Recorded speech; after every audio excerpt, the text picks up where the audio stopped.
গণকবরের ওপর শুকানো হচ্ছে ধান, চাল ও খড়। খোয়া গেছে ইট, চুরি হয়ে গেছে স্মৃতিস্তম্ভের দেয়ালের লোহার গ্রিল। আর রাত নামলেই জায়গাটি পরিণত হয় মাদকসেবীদের আড্ডাস্থলে। ১৯৭১ সালের মহান মুক্তিযুদ্ধে পাকিস্তানি হানাদার বাহিনী বহু নিরীহ মানুষকে ধরে এনে বালাবাড়িতে নির্মমভাবে হত্যা করে। এখানে প্রায় ২০ জন শহীদকে সমাহিত করা হয়। স্বাধীনতার পর এই বালাবাড়িতেই নির্মাণ করা হয় স্মৃতিস্তম্ভ ও গণকবর। স্বাধীনতার ইতিহাস বহন করার কথা থাকলেও গণকবরটি আজ দাঁড়িয়ে আছে অবহেলা আর অযত্নের সাক্ষী হয়ে। স্মৃতিস্তম্ভ এটা অযত্নে অবহেলায় আমাদের এলাকার লোকজন বিভিন্ন কাজে ব্যবহার করছে। কাপড় নাড়ি দেওয়া থেকে শুরু করে খড়কুটো নাড়ি দেয়, গরু ছাগল বাঁধে।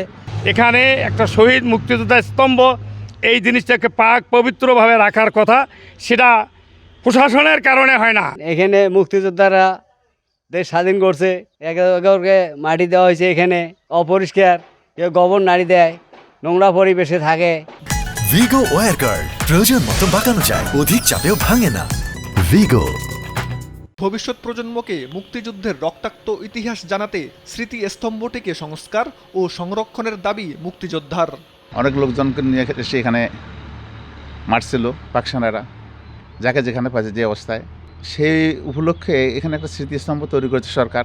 স্থানীয়ভাবে যত প্রশাসন যারা আসেন তাদের সঙ্গে তো এগুলো নিয়ে আলোচনা করি আমরা, কিন্তু সাময়িক ওনারা আসেন চলে যান। আগামী দিনে যাতে এই জিনিসগুলোকে সংরক্ষণ করে রাখা। দ্রুত গণকবরটি সংরক্ষণ ও সংস্কারে প্রশাসনের জরুরি হস্তক্ষেপ কামনা করেছে মুক্তিযোদ্ধা সংসদ। গণহত্যা দিবস পালন হয়, ইউনো যেহেতু সভাপতি, আমরা মুক্তিযোদ্ধারা যাই, যাওয়ার পর ওখানে আলাপ আলোচনা হয়, ওখানে বাতি টাতি জ্বলা হয় চেয়ারম্যানের দায়িত্বে।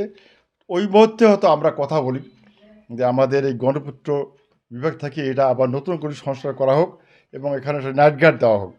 গণকবরটি সংরক্ষণ ও সংস্কারের উদ্যোগ নেওয়া না হলে বেদনাময় ইতিহাসের এই সাক্ষী হারিয়ে যাবে কালের গর্ভে, এমনটাই মনে করছেন সংশ্লিষ্টরা।